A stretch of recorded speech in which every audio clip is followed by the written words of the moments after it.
প্রতিদিন সন্ধেবেলায় সন্ধে দেওয়া হয়ে গেলে আমি কিন্তু চলে আসি রান্নাঘরে রাতের খাবার বানাতে।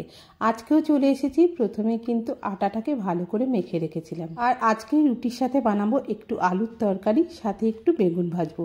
আজকে ছেলে একটু বেগুন ভাজা খেতে চাইলো। সচরাচর ও কিন্তু বেগুন ভাজা খেতে চায় না, মানে বেগুন সবজি কিছুই খেতে চায় না। কিন্তু আজকে বললো মা আজকে একটু বেগুন ভাজো, বেগুন ভাজা দিয়ে রুটি খাবো। সেই জন্য ওর জন্যই অল্প করে একটু বেগুন ভাজছি, সাথে একটু আলুর তরকারি করছি। আর এই আলুর তরকারিটা না ও খেতে খুব ভালোবাসে, আমার বড় পছন্দ করে, আমার ছেলে আমি তিনজনেই বেশ ভালোবাসি। তাই কিন্তু বেশিরভাগ দিনই আমি রুটির সাথে আলুর তরকারিটাই করি। আর এই আলুর তরকারির মধ্যে না আমি কোনো রকম মশলা দিই না, একদমই সিম্পলভাবে করি। কালো জিরে আর কাঁচা লঙ্কা ফোড়ন দিয়ে তারপর আলুগুলোকে একটু ভেজে নিয়ে জল দিয়ে দিই।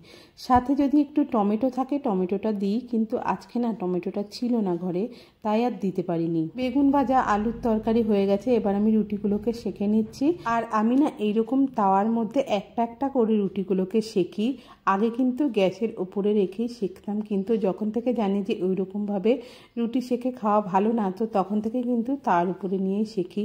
আর আজকে রুটি করতে গিয়ে একটা ঘটনা ঘটেছিল। এর আগেও একদিন আমার সাথে এটা হয়েছিল। একটা রুটি সেঁকে নেওয়ার পর যে মানে রুটির তাওয়ার মধ্যে যে ময়লাটা থাকে, রুটির আটার গুঁড়োগুলো থাকে, সেগুলো তো মুছতে হয়। তার জন্য তো একটা রুমালের দরকার, রুমাল নয় যে কোনো একটা কাপড়ের দরকার হয়।